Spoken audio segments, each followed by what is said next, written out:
Hello guys, இந்த video நாம இதை பத்தி பார்க்க போறோம் அப்படின்னு சொல்லி பார்த்தீங்கன்னா, விஜய் டிவில டாப் டிஆர்பி லிஸ்ட்ல இருக்கக்கூடிய மகாநதி சீரியலோடைய ப்ரோமோ, அதுக்கு அப்கமிங்கா என்ன நடக்க போகுது அப்படின்ற அப்டேட் பத்தி தாங்க இந்த வீடியோல இருக்க போகுது. நம்ம சேனலை ஃபர்ஸ்ட் டைம் பார்க்குற பர்சனா நீங்க இருந்தீங்கன்னா மறக்காம நம்ம சேனலை சப்ஸ்கிரைப் பண்ணிக்கோங்க. அது மட்டும் இல்லாம இந்த வீடியோ பத்தி உங்களுக்கான கருத்துக்கள் ஏதாச்சும் இருந்துச்சுன்னா தாராளமா நீங்க கமெண்ட் பாக்ஸ்ல மென்ஷன் பண்ணலாங்க.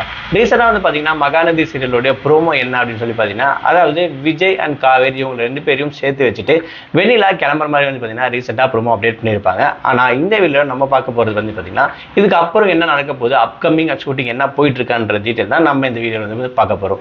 அதாவது ரீசெண்டாக வந்து பார்த்தீங்கன்னா ஆல்ரெடி பசுபதி ஜெயிலில் இருக்க மாதிரியும் விஜய் அண்ட் காவேரி இவங்க ரெண்டு பேரும் போய் பார்த்து பேசிட்டு சவாலாக விட்டுட்டு வந்திருப்பாங்க. இது வரைக்கும் தான் நடந்திருக்கும்.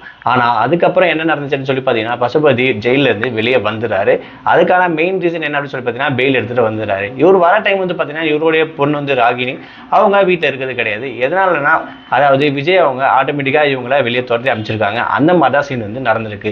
என் பொண்ணை மறுபடியும் வீட்டில் சேர்த்துக்கோங்க அப்படின்ற மாதிரி இவர் வந்து ரெக்வஸ்ட் பண்ணுற மாதிரியும், அதை பார்த்து விஜய் ரொம்பவே கோவப்பட்டு அவர் அடித்து வெளியே துரத்துற மாதிரி வந்து பார்த்தீங்கன்னா ஷூட்டிங் கரெக்டாக போயிட்டு இருக்கு. இதுதான் நமக்கு கிடைச்சிருக்கக்கூடிய அப்டேட். ஸோ இதுக்கப்புறம் வரப்போகிற சீன், அதாவது மகாநதி சீரியல் வந்து பார்த்தீங்கன்னா மறுபடியும் ராகினியை வீட்டுக்குள்ளே கொண்டு வந்து பசுபதி அவரோட வேலையை மறுபடியும் ஃபர்ஸ்ட் வந்து ஆரம்பிக்க மாதிரி தான் போக போகுது அப்படின்ற மாதிரி தான் ஒரு அப்டேட் கிடைச்சிருக்கு. இருந்தாலும் காவேரி அண்ட் விஜய் இவங்க ரெண்டு பேருக்கும் பிறக்க போகிற குழந்தைய பற்றி ரிவீல் பண்ணாங்கன்னா இன்னும் ரிவீல் பண்ண கிடையாது. அந்த விஷயம் தெரிஞ்சால் இன்னமும் சுவாரஸ்யமாக எக்ஸைட்டிங்காக போகும் ரெண்டு குடும்பத்துக்கும் அப்படின்னு கூட சொல்லலாம்.